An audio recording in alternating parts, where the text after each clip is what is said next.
Biology class 10 chapter number 1 Bihar board matric परीक्षा 2025 में जो होने वाली है, इसमें से बायोलॉजी के चैप्टर नंबर 1 से काफ़ी ऑब्जेक्टिव क्वेश्चन पूछे जाते हैं, जो कि प्रीवियस क्लास में मैंने इस पर भी डिस्कस किया था। और जो एग्ज़ाम होने वाली है, इसमें चैप्टर नंबर 1 जो बायोलॉजी से पूछे जाते हैं, इसमें काफ़ी ऑब्जेक्टिव क्वेश्चन देखने को मिलते हैं। जो चैप्टर है जैव प्रक्रम, लाइफ प्रोसेस, इस चैप्टर से काफ़ी बहुत सारे एग्जाम्पल और बहुत सारे ऑब्जेक्टिव क्वेश्चन सब्जेक्टिव क्वेश्चन देखे जाते हैं जैव प्रक्रम से। चलते हैं आज की क्लास का पहला क्वेश्चन लेते हैं, जो कि बायोलॉजी के चैप्टर नंबर 1 से रिलेटेड है और इससे काफ़ी क्वेश्चन ज़्यादातर क्वेश्चन देखने को मिलेंगे। उसी क्वेश्चनों को मैं सेलेक्ट करके लाया हूँ। तो सबसे पहला क्वेश्चन है, मानव हृदय में कितने कक्ष होते हैं? तो याद रखिएगा, इसका राइट आंसर क्या होने वाला है? 4। याद रखिएगा, मानव हृदय में 4 कक्ष और पक्षी में भी 4 कक्ष होते हैं। मानव हृदय में 4 कक्ष होते हैं, पक्षी में भी 4 कक्ष होते हैं। तो उसके बाद अगर 3 कक्ष होता है तो वो उभयचर प्राणी का होता है। उभयचर प्राणी का 3 कक्ष होता है। 2 कक्ष जो होते हैं ये जलीय जीव के होते हैं। जलीय जीव में मछली जो होते हैं, इसके 2 कक्ष होते हैं। याद रखिएगा, मनुष्य का और पक्षी का जो होता है 4 कक्ष का होता है, जिसमें आलिन नीले, दायां आलिन, दायां नीले, बायां आलिन, बायां नीले, 4 कक्ष के होते हैं। मछली के केवल आलिंद और नीले होते हैं, जबकि उभयचर प्राणी के 3 होते हैं। याद रखिएगा, काफ़ी इंपॉर्टेंट क्वेश्चन है। पक्षी के पूछे जाते हैं, उभयचर प्राणी के पूछे जाते हैं और मनुष्य के पूछे जाते हैं। ये काफ़ी इंपॉर्टेंट है। पक्षी के 4 और मनुष्य के 4, मछली के 2, 3 उभयचर प्राणी के। उभयचर प्राणी जो पानी में भी रहते हैं और सूखे में भी रहते हैं। ये काफ़ी इंपॉर्टेंट क्वेश्चन था, इसको याद कर लीजिएगा। आगे बढ़ते हैं, दूसरा नंबर क्वेश्चन लेते हैं। दूसरा नंबर क्वेश्चन है, कवक में पोषण की कौन सी विधि पाई जाती है? तो याद रखिएगा, कवक में पोषण की मृतोपजीवी विधि पाई जाती है। ये मरे हुए जीव जंतु को खाते हैं कवक। याद रखिएगा, स्वपोषी हर एक पादप में पाई जाती है। संभोजी, ये जैसे मनुष्य के जीव बाल में जो जुएं होते हैं उसको संभोजी कहते हैं। याद रखिएगा, और मनुष्य में कैसा पाई जाते हैं? तो ये परपोषी होते हैं। ये अपना भोजन खुद नहीं बनाते हैं, ये स्वपोषी पर निर्भर रहते हैं। जो पादप होते हैं उस पर भोजन उस पर के उसका बना हुआ भोजन खाते हैं ये। आगे बढ़ते हैं, क्वेश्चन नंबर तीसरा, भोजन का पचना किस प्रकार का अभिक्रिया है? तो भोजन का पचना, याद रखिएगा, काफ़ी इंपॉर्टेंट सवाल है, अपचयन अभिक्रिया है। भोजन का पचना कैसा अभिक्रिया है? अपचयन अभिक्रिया है। आगे बढ़ते हैं, क्वेश्चन नंबर चौथा, रक्त क्या है? तो याद रखिएगा, रक्त एक संयोजी तरल उत्तक है। संयोजी तरल उत्तक है। इसको डायरेक्टली उत्तक लिखा गया है, लेकिन इसको भी याद रख लीजिएगा आप लोग। रक्त जो है यह एक संयोजी तरल उत्तक है। संयोजी तरल उत्तक है। आगे बढ़ते हैं, क्वेश्चन नंबर पाँचवा, निम्नलिखित में से कौन उत्सर्जी अंग है? तो याद रखिएगा, विरिक जो होते हैं ना हम लोगों का, ये उत्सर्जी अंग हैं। ये हमारे पूरे ब्लड को छानने का काम करते हैं और इसमें क्षनित पदार्थ जो होते हैं वो मूत्राशय में इकट्ठा होते हैं और मूत्र मार्ग द्वारा बाहर हो जाते हैं। याद रखिएगा, काफ़ी इंपॉर्टेंट सवाल है। विरिक क्या है? हमारे उत्सर्जी अंग होते हैं। आगे बढ़ते हैं, क्वेश्चन नंबर 6 क्या है? मछली का मुख्य श्वसन अंग क्या है? तो याद रखिएगा, मछली का जो है मुख्य श्वसी अंग क्या होते हैं? गिल्स होते हैं। याद रखिएगा, जबकि मनुष्य का कौन सा होता है? फेफड़ा होता है। पानी में जो रहने वाले जीव हैं उसका गिल्स होते हैं, जबकि सूखे में जो रहते हैं उसका फेफड़ा होता है। याद रखिएगा। आगे बढ़ते हैं, क्वेश्चन नंबर सातवां, पौधों में वाष्पोत्सर्जन किस भाग में होता है?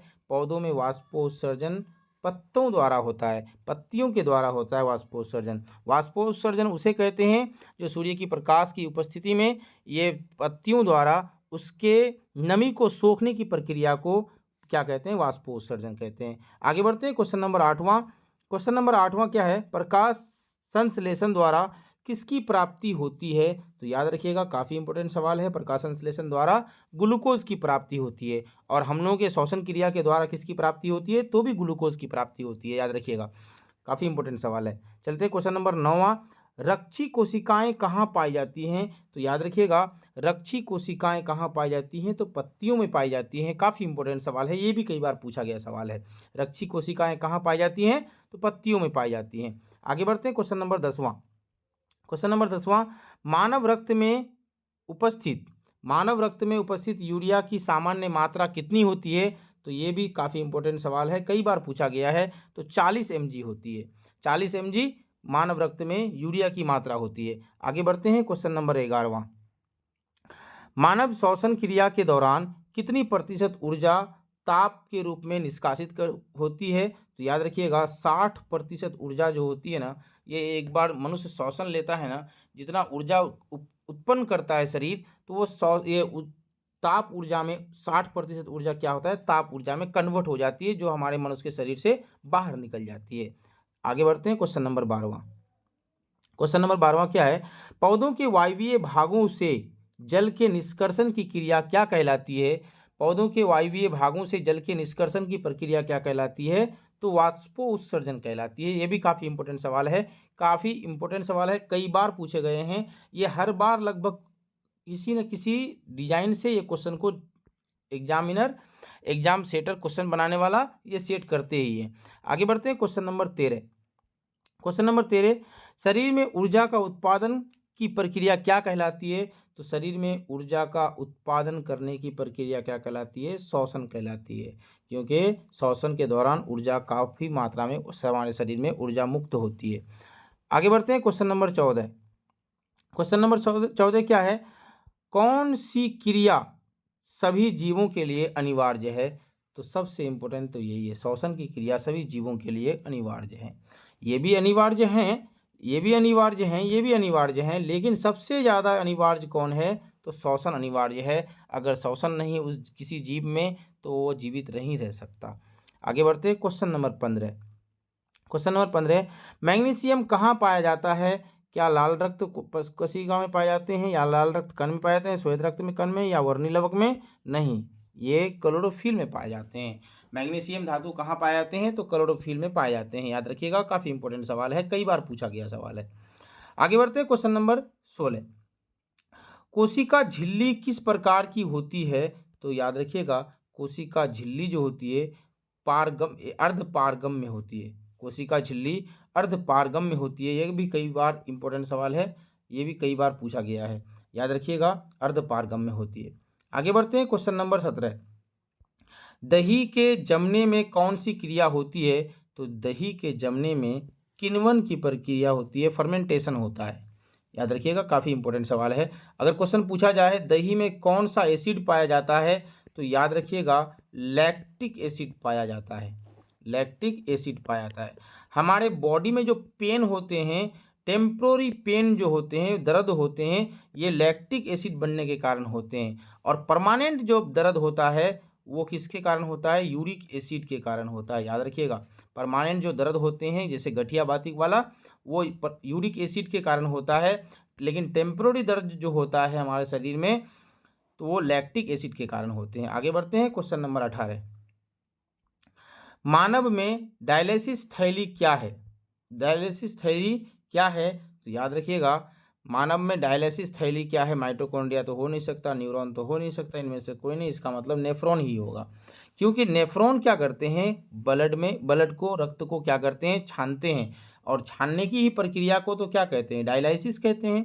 तो नेफ्रॉन ही क्या करता है? रक्त को छानता है। तो हमारे मानव में डायलिसिस थैली किसको कहते हैं? तो नेफ्रॉन को कहते हैं। आगे बढ़ते हैं, क्वेश्चन नंबर 19। क्वेश्चन नंबर 19, पौधों में जल परिवहन किसके द्वारा होता है? पौधों में जल परिवहन किसके द्वारा होता है? तो याद रखिएगा, जल का परिवहन फ्लोएम के द्वारा नहीं होता। खाद्य पदार्थ का स्थानांतरण करता है फ्लोएम, ये नहीं होगा। जाइलेम होगा, ये बिल्कुल सही आंसर होगा। जाइलेम जल परिवहन करता है। आगे बढ़ते हैं, क्वेश्चन नंबर 20।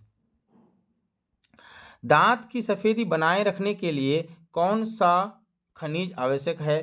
तो ये याद रखिएगा, ये भी काफ़ी इंपॉर्टेंट सवाल है। कैल्शियम आवश्यक है। दांत की सफेदी बनाए रखने के लिए कैल्शियम आवश्यक है। आगे बढ़ते हैं, क्वेश्चन नंबर 21। पेयजल में क्लोरीन का उपयोग किसके लिए किया जाता है? पानी को साफ रखने के लिए? बिल्कुल नहीं। पानी तो पहले से ही साफ करके उसमें क्लोरीन मिला करके सप्लाई दिया जाता है कीटाणु को मारने के लिए। बिल्कुल सही बात है, कीटाणु को मारने के लिए पेयजल में क्लोरीन का उपयोग किया जाता है, याद रखिएगा। आगे बढ़ते हैं क्वेश्चन नंबर 22। क्लोरोफिल में कौन सा तत्व पाया जाता है? तो अभी ये बात किए हम लोग, क्लोरोफिल में क्या पाया जाता है? तो मैग्नीशियम धातु पाए जाते हैं। आगे बढ़ते हैं क्वेश्चन नंबर 23। कौन सा जीव नाइट्रोजन स्थिरीकरण करता है? तो याद रखिएगा कौन सा जीव? तो जीवाणु करते हैं। हम लोग जानते हैं दलहन पौधे में, दलहन जो पौधा होता है या इसी को फलीदार पौधा कहते हैं, फलीदार पौधा। दलहन पौधों में या फलीदार पौधों के जड़ में क्या होते हैं? गांठ होते हैं। इसी में राइजोबियम नामक जीवाणु रहते हैं बैठे हुए। ये नाइट्रोजन का स्थिरीकरण करता है, नाइट्रोजन को नाइट्रेट में कन्वर्ट करता है। कौन करते हैं? तो जीवाणु करते हैं। आगे बढ़ते हैं क्वेश्चन नंबर 24। लार किसके पाचन में मदद करता है? लार किसके पाचन में मदद करता है? तो याद रखिएगा कार्बोहाइड्रेट के पाचन में लार क्या करते हैं? मदद करते हैं। ये भी काफी इंपॉर्टेंट सवाल है। उसके बाद आगे बढ़ते हैं क्वेश्चन नंबर 25। पत्तियों का हरा रंग किसकी उपस्थिति के कारण होता है? तो पत्तियों का हरा रंग किसके कारण उपस्थिति के कारण होता है? तो क्लोरोफिल की उपस्थिति के कारण होता है, याद रखिएगा। ये भी काफी इंपॉर्टेंट सवाल है। आगे बढ़ते हैं क्वेश्चन नंबर 26।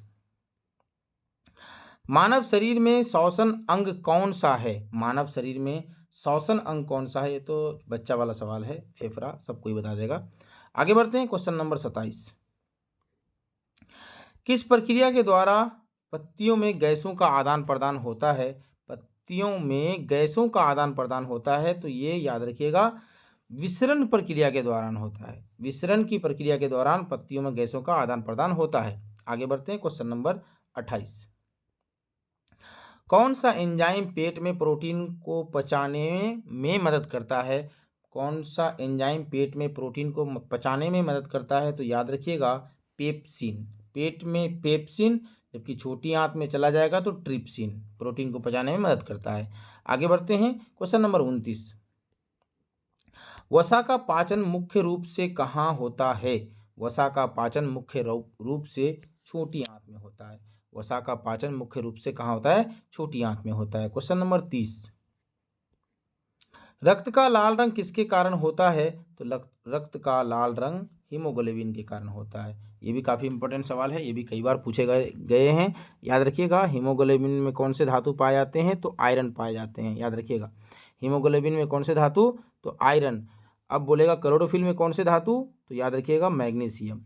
काफी इंपॉर्टेंट सवाल है, ये भी कई बार पूछा गया है सवाल है। उसके बाद 31 नंबर सवाल है, हृदय से रक्त शरीर के अन्य भाग में किसके माध्यम से होता है? हृदय से रक्त शरीर के अन्य भागों में किसके माध्यम से होता है? हृदय से शरीर, तो याद रखिएगा धमनी, लेकिन अगर शरीर से हृदय बोलता तो ये क्या होता? सीरा होता, याद रखिएगा। काफी इंपॉर्टेंट सवाल है। आगे बढ़ते हैं क्वेश्चन नंबर 32। पाचक रस अग्नाशय द्वारा किसे पचाने में सहायक करते हैं? पाचक रस अग्नाशय द्वारा किसे पचाने में मदद करते हैं? तो याद रखिएगा पाचक रस अग्नाशय से क्या क्या निकलते हैं? लैट निकलते हैं, याद रखिएगा लैट। L for lipase,